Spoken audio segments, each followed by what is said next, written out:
যখন তখন যে কেউ এই কামরায় ঢুকতে পারে না। এই কামরায় প্রবেশ করতে হলে তাকে অবশ্যই 7টি দরজা অতিক্রম করতে হবে। এই 7টি দরজা শক্তভাবে তালাবদ্ধ থাকে, আর তালাবদ্ধ অবস্থায় যে কেউ চাইলেই সেখানে প্রবেশ বা বাহির হতে পারে না। আর এই দরজাগুলোর চাবি শুধুমাত্র বানু জুলেখার কাছেই সংরক্ষিত থাকে।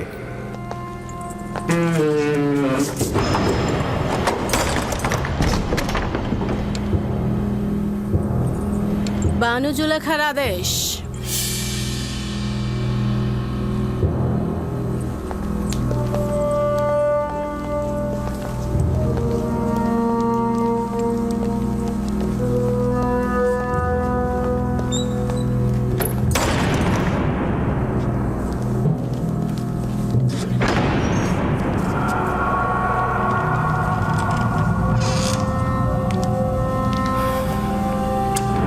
দরুদ বানু জুলেখা।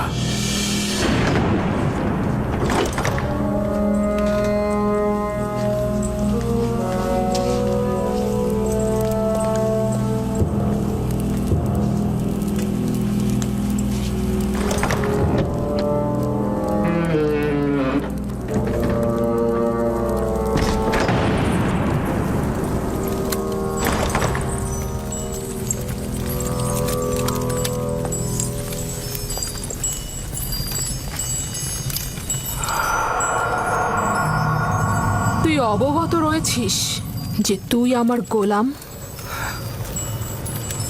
জি আমার বানু। এবং জানিস যে একজন গোলাম অবশ্যই তার মালিকের প্রতি আনুগত্য প্রকাশ করবে। এখন পর্যন্ত কোনো অবাধ্যতা দেখেছেন কি?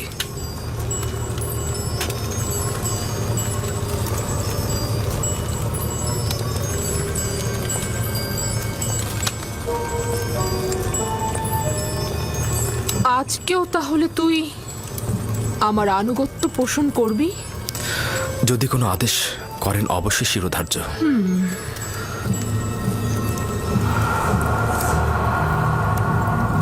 আজকে আমি নিজেকে তোর জন্য প্রস্তুত করেছি। খোদা তোমার কাছে পানাহ চাই। আপনি আমার কাছে কি চাচ্ছেন? খেয়ানত কি? আমি তো বলেছি আপনার কাছে সারা জীবন অনুগত থাকবো আমি, কিন্তু অনুগত আর বিশ্বাসের খেয়ানতের মধ্যে ভিন্নতা রয়েছে। আপনি আমার কাছে কি চাচ্ছেন? আমি তোর কাছে তোকে চাই। আপনার প্রতিদেবতার কাছে আমি বিশ্বস্ত। তিনি আমাকে মহব্বত করেন, তিনি আমাকে উন্নত স্থান দিয়েছেন। তার বিশ্বাসে খেয়ানত করব? আমাকে মহব্বত প্রকাশ করলে তাতে আমি তো খেয়ানতের কিছু দেখছি না। আমি আপনারও আপনার স্বামীর কাছে কৃতজ্ঞতা জ্ঞাপন করছি, কিন্তু তার মানে তো এই নয় আপনার মহব্বতের প্রতিদান দিতে গিয়ে আমি গুনার সাগরে ডুবে যাই। তুই আমার কাছে ঋণী। অবশ্যই তুই আমার মহব্বতের প্রতিদান দিবি, এবং একজন গোলাম হিসেবে তুই বাধ্য আমার আনুগত্য পোষণ করতে।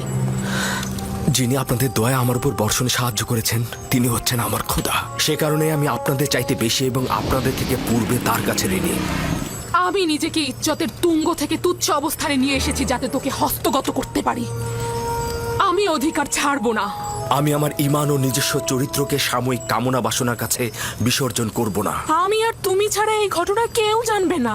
কিন্তু খোদাবন্দের নজর থেকে এটা আপনি কি করে গোপন করবেন? ও, তাহলে খোদাকে নিয়ে এত ভয়? আমিও তার কাছে লজ্জিত। এটা তো কোনো ব্যাপারই না। তোমার দৃষ্টি সহ্য করতে পারবো না। আমাকে ক্ষমা করো হে মহান আমুন। সে আর আমাদের গুনার সাক্ষী নয়। আমার ভয় মহাপরাক্রমশালী ও প্রখর দৃষ্টি সম্পন্ন খোদায়। ওই হাতে তৈরি আমুনকে ভয় পাওয়া তো অজ্ঞতা ও মূর্খতা ছাড়া আর কিছুই নয়। তুই আমাকে অজ্ঞ ও মূর্খ বললি? আমি তোর মতো শত লোককে পায়ের নিচে পদদলিত করতে পারি।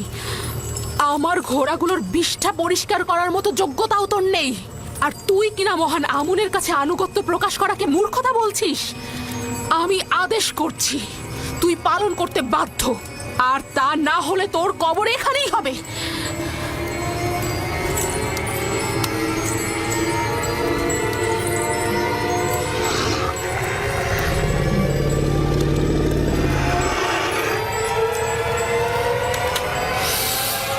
আপনার ফরমান তো আমি ততক্ষণই মানব যতক্ষণ আমার একাত্মবাদী খোদার ফরমানে কোনো ক্ষতি না হয়।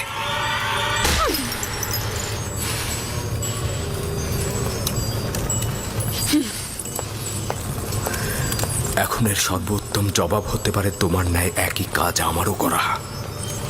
হে খোদা তাআলা, তুমি আমার একমাত্র সাহায্যকারী। হে খোদার নবী, একাত্মবাদী খোদার পক্ষ থেকে পয়গম, আমরা আপনাকে ছেড়ে যাব না। জুলেখার মোকাবেলা না করে নিজেকে সংযত রাখুন। সে শয়তান দ্বারা পরিচালিত হচ্ছে। যেহেতু ইউসুফ তার কামনার প্রতি আনুগত্য করছে না, তাই সে জবরদস্তির আশ্রয় নিয়েছে। সে ক্রমাগত কৌশল করে যাচ্ছে। এটা শয়তানেরই ফাঁদ। পেছনের দরজা দিয়ে প্রস্থান করুন।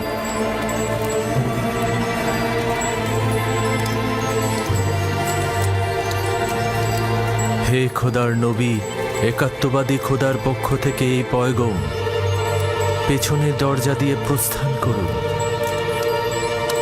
প্রস্থান করুন। পালাবার পথ নেই, তুমি বাধ্য আনুগত্য স্বীকার করতে।